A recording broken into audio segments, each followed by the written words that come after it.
Now, rarely have I had a video where I've had such a strong response than the latest live match. Now, got the usual comments, nice video, Joe, nice to see you doing your thing, blah, blah, blah. But loads of you were interested in my double pellet hook length. And it is really simple. I'm going to show you how I tie it. Now, there's a few caveats to that before we get going. I like to use this little double pellet setup, but you can just use a bigger band and put 2 pellets inside the band. Loads of anglers do that, and it works really well. I don't know, it just doesn't look right to me, but that's just me being probably a bit faffy, really, more than anything. So let's get on with it without further ado. Now, firstly, you want a nice big hook, something like this size 10 kKh, absolutely ideal. Nice big wide gape, that outturned eye works so well for this kind of fishing. So sharp. As you probably saw in my live matches, I'm constantly checking the sharpness of my hooks. These stay sharp, but tie a few up and then obviously change as soon as the point starts to dull. But they're a lovely hook pattern for this. You want some bands. I like the medium. Medium's perfect for an 8mm pellet. You get 6s and 4s in there too, so if you want to do this for like smaller pellets, maybe F1s, then you're absolutely fine to do so. Medium bands are a good all-rounder. Now for big carp, you want some strong line. 022 AccuPower, ideal. Some sort of foam spool to store your hook lengths on. Obviously I use the Revolution ones, which I think are the best. And then you want some sharp scissors, because you need a nice clean end to work with. Now there's one thing that I forgot, and that is this beautiful little hook length sizer. Now, I think these little hook loop sizers are just so good. Very, very effective little bits of kit. Now, they obviously allow you to tie an 8mm, a 10mm, a 12mm or a 15mm loop and do it consistently. The bigger the pellet or the bigger the hook bait, the longer the hair I want. So I actually use like a 15mm or a 12mm for double pellet. And then if I was using like a 6mm pellet, I would use an 8mm hair or a 10mm hair. So just something to bear in mind. That is a great gadget, an absolutely fantastic little gadget that's very, very underrated and quite essential for what we're about to do. Now, first thing, we need 2 bait bands out of here. Like I say, I like the medium. There you go. 2 bait bands, absolutely perfect. So the first one, we need to get it into a loop, and that is where our sizing device comes in. So first job is to thread that onto the line, like so. So then we're going to form a loop like that, nice and simple. Pass that through once, that's all you need, like that. And then pull that through, and you see you've got 1 band in a little loop. Now this is where our little doofer comes in, our little hook length loop sizer. I'm going to go for a 12 today. So you put 1 prong through there, 1 prong through there like that. Pull it down, pull off the little pin, and tighten down like that. So you're left with a loop like that. A band, in a loop, like so. Now, you need to just trim that.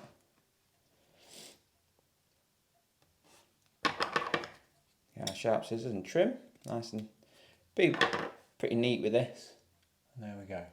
So we've got our loop, our band in a 12mm loop, giving us a bit of movement. So now we just need to measure off a bit of line.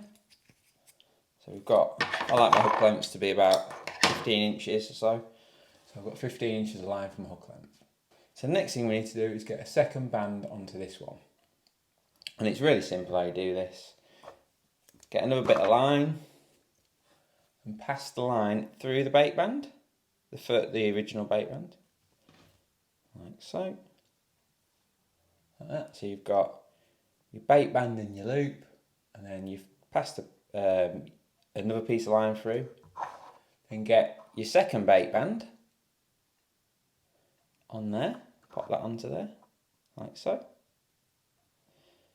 So you end up with 2 bands and then this piece of line going through both.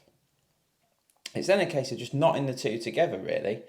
I like a grinner knot for this personally, but you could use whatever you want, whatever's secure. You could just do loads of grannies probably.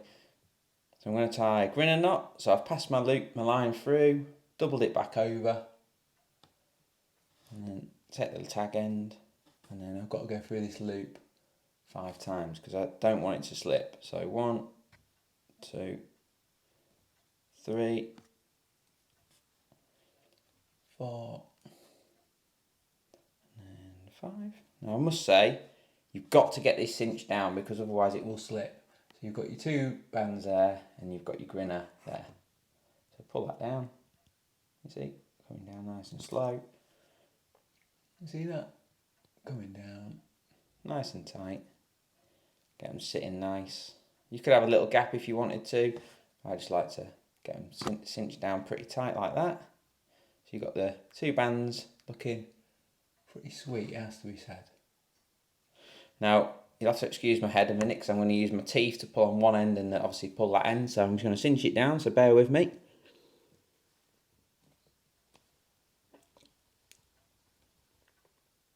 So I've pulled on each end there.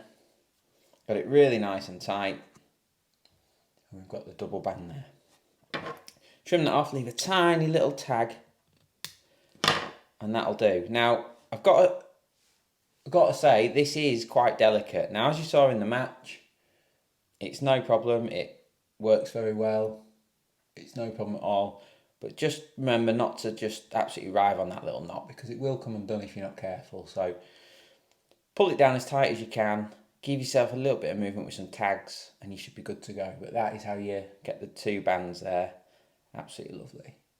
So let's get the hook tied on. Size 10 KKH. Lovely bomb hook. Nice and wide. Perfect. And it's got that outturned eye. Now, I've been experimenting with slightly longer hairs and shorter whippings on my knots, and I think I quite like it. So I'm going to do that today. So pass that through from back to front. So important. Pull that through. Pull that through, all the way through, until you get the knot of the loop. Remember, that's a 12mm loop. There. And the knot of the loop goes up against the eye. And I'm just going to whip down a couple of times behind the loop. So 4 or 5 times. Lovely. Like that. Then pass the tag end again. From back to front. Like that. Pull that through nice and slow. Take your time. Obviously it's thick line, so it can be a bit annoying. And there you go. So you've got a hair rig with double band on. You've got a nice bit of movement here.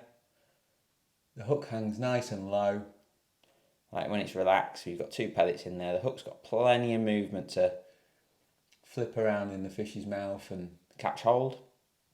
I just feel like if I whipped all the way down here, then potentially as they're blowing it out, it could just fly out of the mouth. Whereas with this, I just think it hangs so low, like it hangs like that. I just feel like it's going to catch hold of it almost straight away. So there you have it. That's the double band hair rig, the double pellet hair rig. It's nice and simple. Just tying 2 together like that is really, really easy way of doing things. It's easy. I use a pellet bander to get my 2 pellets in. You saw in the video, the live match, I just use a pellet bander. It just makes it easier because it's a bit fiddly otherwise. You just use a pellet bander, get your pellets in there, and that's easy. And of course, if you just want to use a single pellet, you can take that band off or whatever. So really simple stuff, really effective as well. That's the key thing. Oh god, that hook is sharp. You've got a really sharp hook there. You've got a nice long hair with a bit of separation that allows the bait to move around a bit. The hook's going to hang low, catching the bottom lip. Perfect. Absolutely perfect little setup. And that is how you tie the double band, double pellet hair.